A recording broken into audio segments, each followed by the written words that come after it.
Before we get to the movie, I have a viewer comment to read. Monsieur Booyah. Booyah! Hey guys, what's each of your ideal Halloween double features? The ideal Halloween double feature is a legit scary movie followed by a funny scary movie. That way you have the palate cleanser, so you can really terrify yourself with something like Hereditary or The Babadook, and then you finish up the evening with Tucker and Dale versus Evil or Cabin in the Woods. Yeah. Midsummer. Heredity and Midsummer. If you see Midsummer as having a happy ending, it's all clear. It's just not happy for those kids. It's not happy for the kids, but it's happy for the Florence Pugh.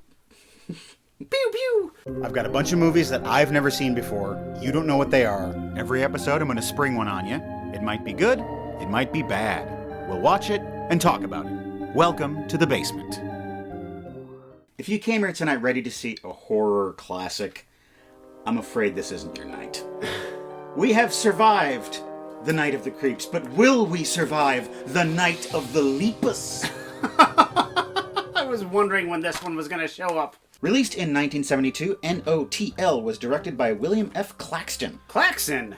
And stars Janet Leigh, yes, that one. Wow. Stuart Whitman, Bones McCoy himself, DeForest Kelley, and Basement alum Rory Calhoun. Hey! It was based on the 1964 novel The Year of the Angry Rabbit by Russell Braddon. Better title. Night of the Lepus. Another actor in this film is Paul Fix, who previously played the role of Dr. Mark Piper on the pilot of a little show called Star Trek. Oh. When the show went to series, he was replaced as the chief medical officer on the USS Enterprise by DeForest Kelley. That's like Pete Best showing up and having to play backup for Ringo Starr. Janet Leigh declined to allow her two teenage daughters, Kelly Curtis and Jamie Lee Curtis, to appear in this movie in minor roles, as she did not want them to be part of or even see a horror film. Ironically, as we know, Jamie Lee Curtis would go on to become perhaps the most famous horror actress of all time. Scream Queen herself. I will now consult Variety's complete science fiction reviews to see if they have something to say about Night of the Lepus. Here it is right here. Oversized mutation rabbits terrorize a town, but the direction, writing, and acting do greater damage. Dang. They did not think this movie was boffo. No, clearly not. This is kind of a legendary bad movie. I know that a lot of shows like ours have sort of tackled it before, but I was just really intrigued by it, and I'm looking forward to seeing it. That makes one of us. For your gift, I have a bit of Halloween fun that you can share with your whole family. It's Yahtzee, Great Pumpkin Charlie Brown edition. So it's not numbers, it's like Peppermint Patty, Linus. Well, Bunny, hop on over to the old leather couch where we are going to take in the terror and the snuggliness of Night of the Lepus.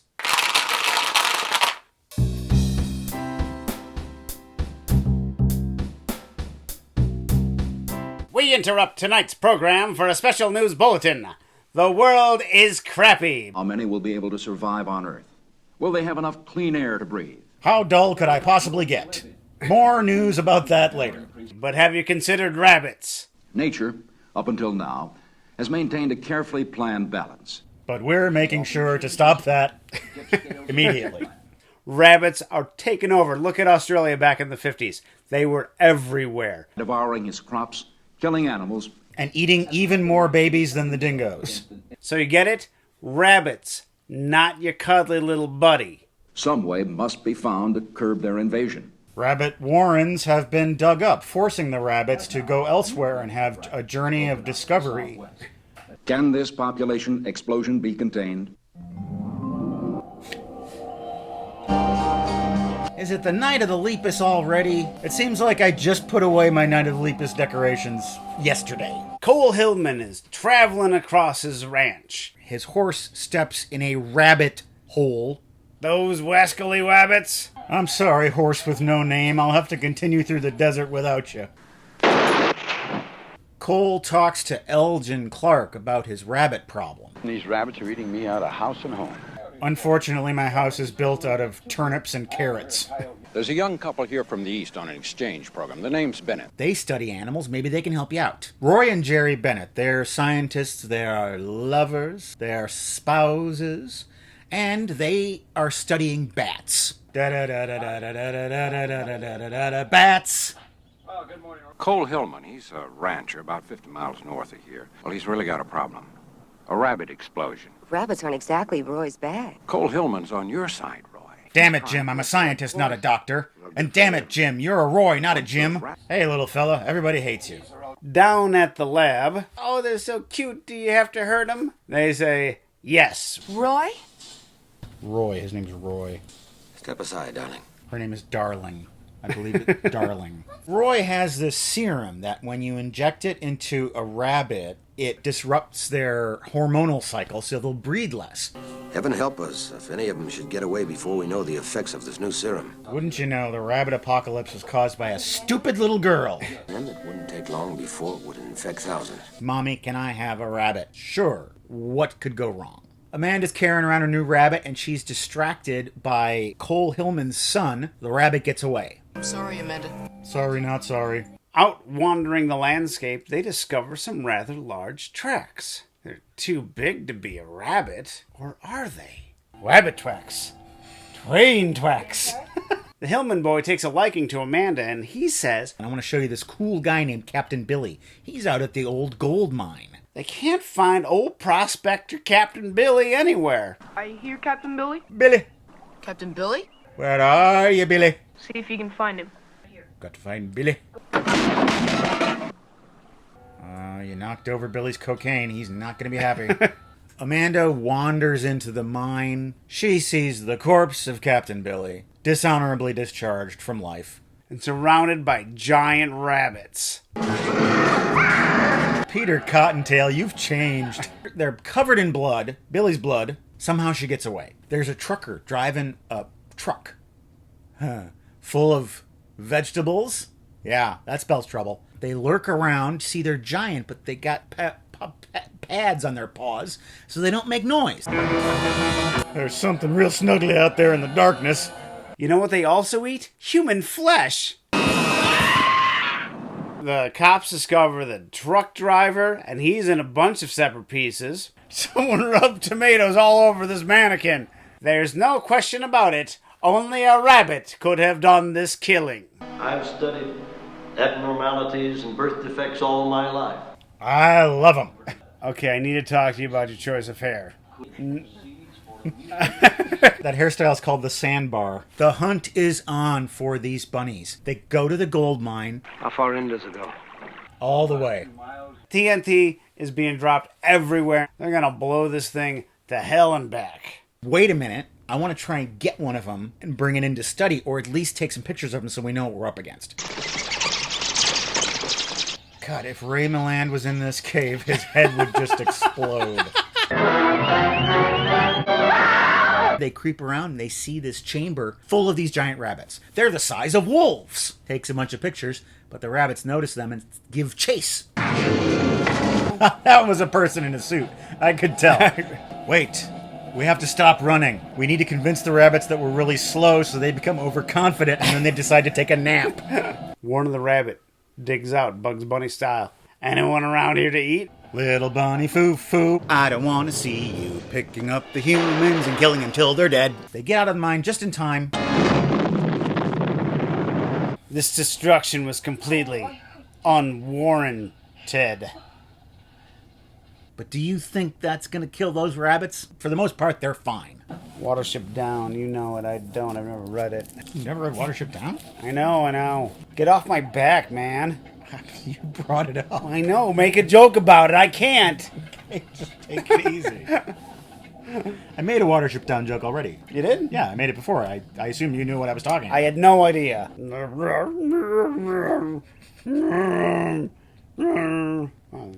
It's nighttime.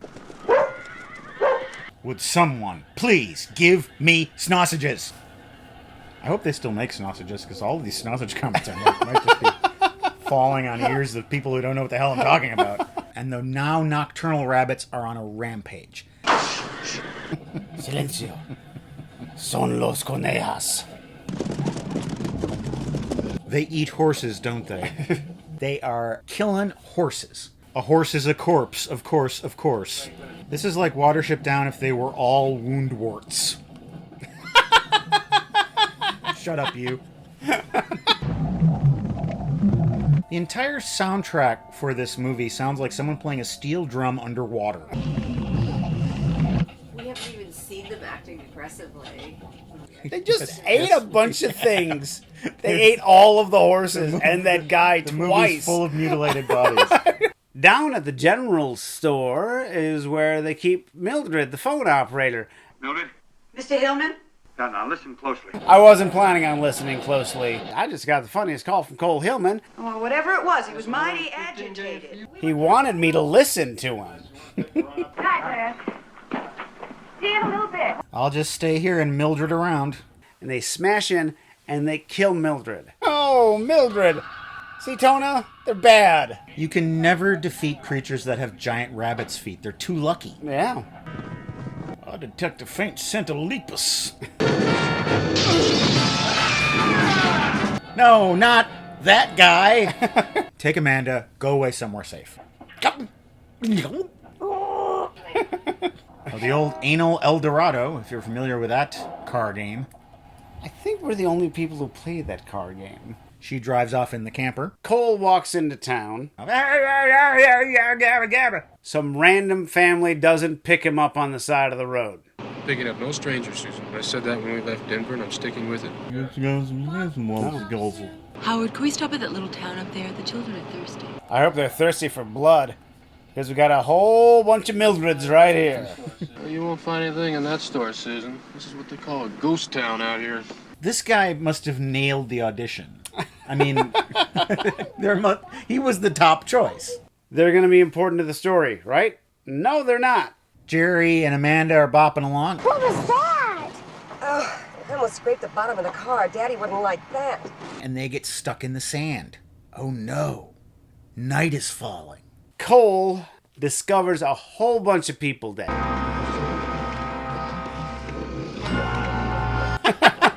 They're having a meeting. It's the meeting of the local mutated rabbit Kiwanis Club. Pullman is picked up by a priest. That priest is going to be important to the story. No, he's not going to be important to the story either. The military's called in. I'll be here if you need me.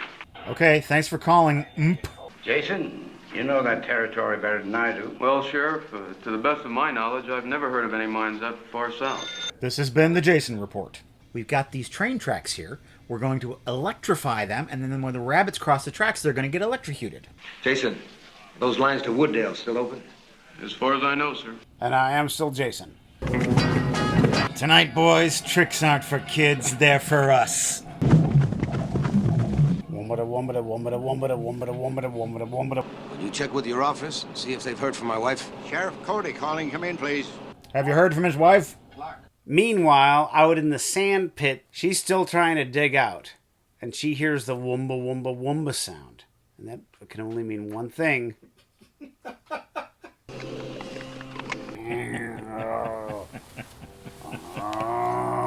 Stop it.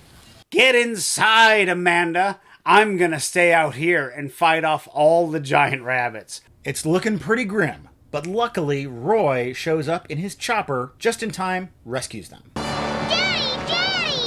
Did you scrape the bottom of the truck? They're gonna hook electrical wires to this train line. Calling Jason. Yeah, it's me. What do you need? Jason here. The rabbits are coming. The military's there with their guns. They start shooting the rabbits. Hey, that's the flamethrower they used in the 14 Fists of McCluskey. Oh, I love that movie. The rabbits hit the tracks. The rabbits are shocked. You know, they're surprised, and also they're literally shocked with volts of electricity. They all die. Now everything is back to normal. And the coyotes and deer have come back. So all the problems have been solved. And their kids go off and play together. It's fun. Hey, Amanda, remember all those people who died and it was your fault? And there's a few rabbits, but they seem to be cool. Or are they? Night of the Lepus. Sort of a monster procedural. It's so dry and clinical, and it's all about logistics and science. Yes, except for the fact that the logistics make no sense, and the science is absurd. It's really an exercise in tedium. There are a multitude of things wrong with this. Oh, yes, yes. A large problem are the acting choices, or the lack of acting choices made by the actors. with the exception of the little girl, no one in this movie is ever scared. They find the monster and they're just like, wow, look at them. The movie doesn't get scared. The movie has no building sense of dread. It goes from little girl releases a rabbit, and within 5 minutes, they come upon a dead body, and then they just keep finding more. And like so many bad movies do, the movie establishes a premise quickly, it introduces the threat quickly, and then it just meanders around in circles for 25 or 30 minutes until we get to the final climax. Or an hour in this case. Why do you cast Janet Leigh in your movie and give her nothing to do? Absolutely nothing. Not even a scream. No. It feels like it's a horror movie that doesn't want to be a horror movie. No, it doesn't. This is what I found about one of the main problems with the movie. William F. Claxton was mainly known for directing westerns. Oh. Auteurs, as they are known in crossword parlance. And only in crossword parlance, yes. So in directing Night of the Lepus, he applied the same film techniques that he used to shoot westerns to shoot this horror movie. The soundtrack, music at the beginning of the movie, is a western soundtrack. He declined the use of standard horror effects that would have enhanced the horror atmosphere, such as canted camera angles, dark shadows, and eerie music. He doesn't decline to use all of these, he just uses them poorly. I will now make a no doubt controversial statement. The scenes with rabbits walking through models, they didn't look totally fake. You knew they were models, and still, it was kind of interesting, like it would be if you put a rabbit on a model train set. And they added audio effects to give the rabbits a sense of weight. They shook the camera as they moved to indicate that they were shaking the ground. And so those little details worked for those few shots that worked. Yes. What was the time frame? How long did it go from we're injecting the rabbit with this hormone to we have to electrify all the rabbits? 3 or 4 days. What's the gestation period for a rabbit? And I know they breed like rabbits, but still, it does take a few days, and a larger creature would have a larger gestation period. The babies, that would be a scary scene. Finding the baby rabbits, and they're like this big and skinless, and they have their eyes all puffed closed and everything. Right. That would be disturbing. A horror director would have written that scene into the movie. Yes. Where they find the nest. This should have taken place over the course of months. Then they would have been able to be like, there was another weird disappearance. Yeah. Has anyone heard from Captain Billy? But maybe they had to show the rabbits really early in the movie. No matter when you see the original rabbit, it's going to be absurd. So if you try to build to the rabbit Jaws style, there's not going to be a payoff. Yeah. So it's like undersell the monster. Yeah, that makes sense. Did you have a rabbit growing up? At one point, it killed its babies. Yeah. It was very disturbing. Messed up my little sister. I had a hamster that did that. Yeah. When I was a small boy, my picture was taken at a mall. They had a bunch of rabbits in cages. People were looking at the rabbits. And someone took my picture. And I ended up in the paper.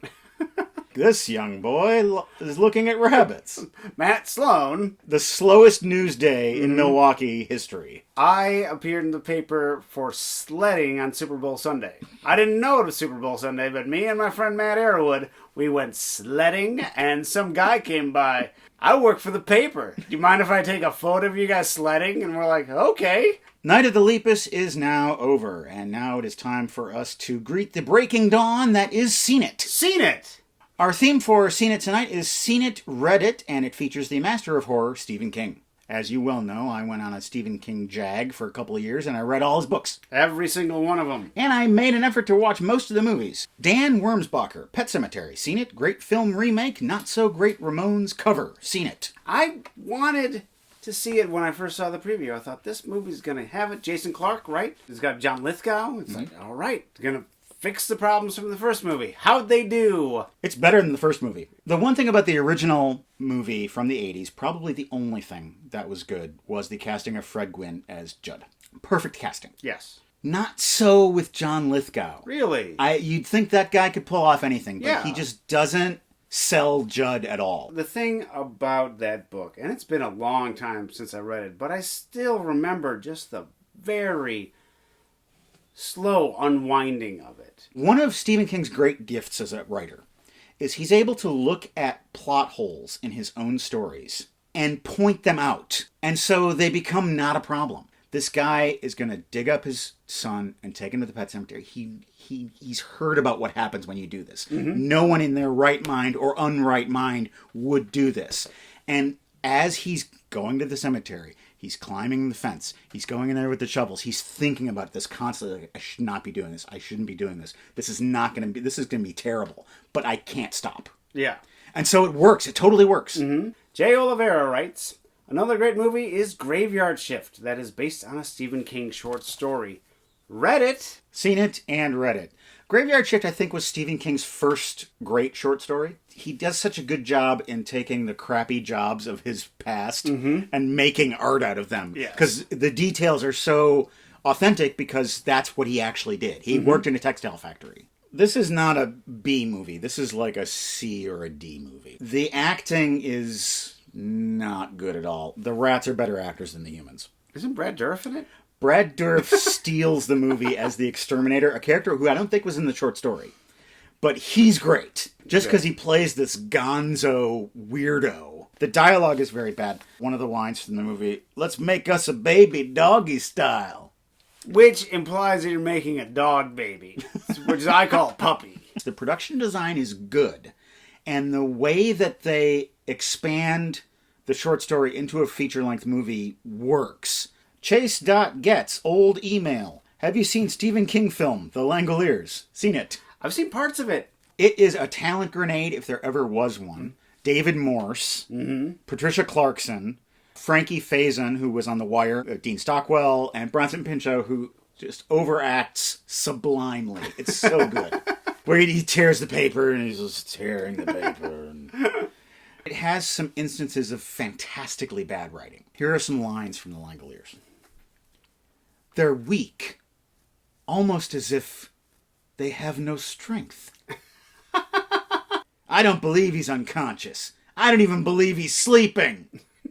Nate Dredge writes, have you seen Firestarter? I think it's a talent bomb. Seen it? Seen it. I don't think it's a talent bomb. I liked the movie. One of the problems with the movie is George C. Scott plays the American Indian assassin, John American Rainbird. Indian? Yes. He has no business playing an American Indian. That is all wrong. Actually, he and Martin Sheen should have switched roles. Because Martin Sheen could have pulled that role off, and George C. Scott would have been more appropriate as the guy who runs the shop. Yeah. And little Drew Barrymore, I mean, she's delightful. She's a good little actress, but it's just too much of a role for her. It's too much of a role for maybe anyone. A 10-year-old? Yeah, I mean, yeah, she's like pre-10-year-old. Mm-hmm. I just watched DT again. DT? E.T. Yeah, I just watched DT again. How was it? Danger Trucks. Danger Trucks? I'd love to see that. That's what I call Maximum Overdrive. If you're looking for somewhere cozy to go, you can burrow on into our website, welcometothebasementshow.com. There's all of our episodes there, over 230 of them, and there are PayPal donation buttons that you can click on to donate to help support our show with a one-time or rolling monthly donation. You can click on something called our Hall of Fame. If you're not familiar with our Hall of Famers, you can go and see all of the people and things that are in our Hall of Fame. One of our donors is Isaac, who says, you guys are absolutely incredible. Thanking you for years of entertainment and education. Hey. And also I have a request from Mariah, who's a fan from England, and she wants us to compliment her husband. His name is Russell, and he is an archivist. Good job, Russell. Keep on maintaining those archives. You surely are good at it, because that's your job. If you want to see Matt and Craig doing some more chatting, and you also want to see some surprises, like packages and postcards, things like that, you can watch Unboxing, which comes out this coming Friday. Well, Craig, I'm thinking maybe at this point you're a bit underwhelmed with my film suggestions for October. Tell me about it. Now is your chance to remedy that, because I'm going to let you pick the final horror movie for October. Any scary movie you want, but it has to be a movie that you have never seen. I think I can do that. Night of the Lepus. Gonna give you the creepers. Get down. DeForest Kelly's looking extra suave with that little curl coming down. His mustache and his mock turtleneck. He's ready to hit the bars.